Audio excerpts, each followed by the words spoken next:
13 men in the state of Michigan have been arrested in connection with a plot to kidnap Governor Gretchen Whitmer and other top state officials.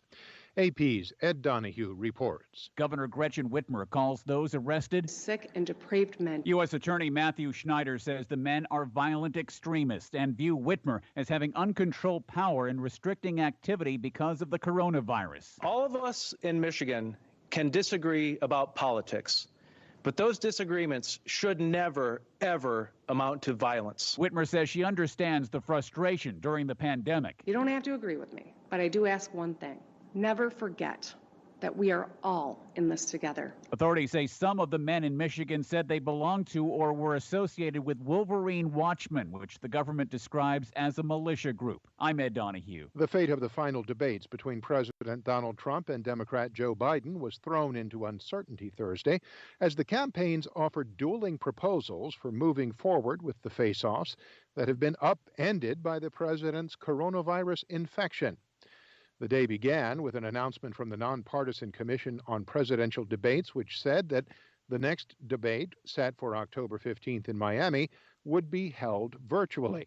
Trump, who is eager to return to the campaign trail despite uncertainty about his health, said he would not participate if the debate was not in person.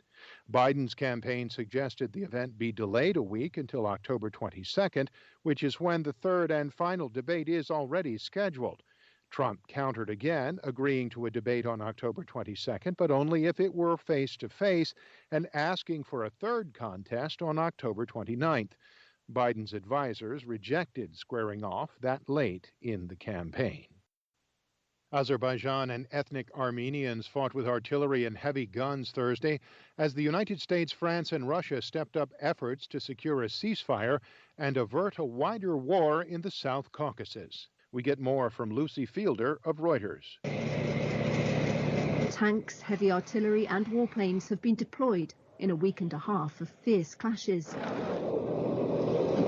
The United States, France and Russia are to talk to the Azeri side in Geneva, then the Armenian one in Moscow, to try to avert a wider war in the South Caucasus. With fears Turkey, which supports Azeri forces, is being pulled in. Hours before talks were due to start on Thursday,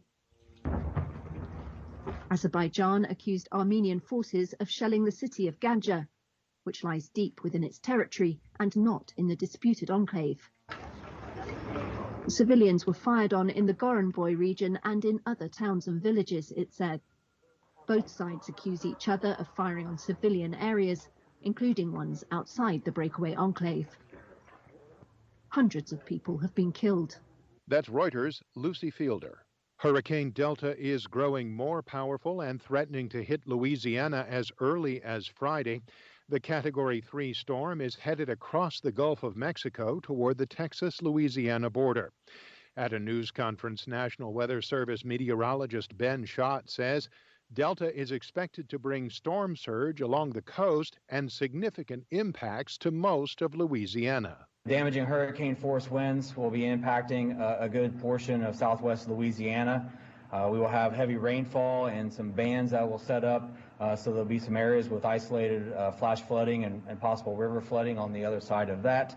Delta is following a path that would put it close to Lake Charles, Louisiana, an area which is still recovering from a devastating hit from Hurricane Laura in August. American poet Louise Glück has won the Nobel Prize in Literature for her candid and uncompromising work.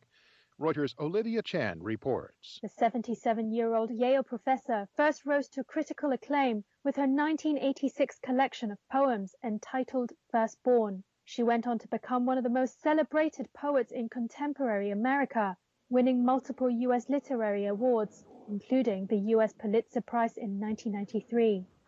While she draws on her own experiences in poetry, Glück, who is twice divorced and suffered from anorexia in her younger years, explores universal themes that resonate with readers in the United States and abroad. That's Reuters' Olivia Chan.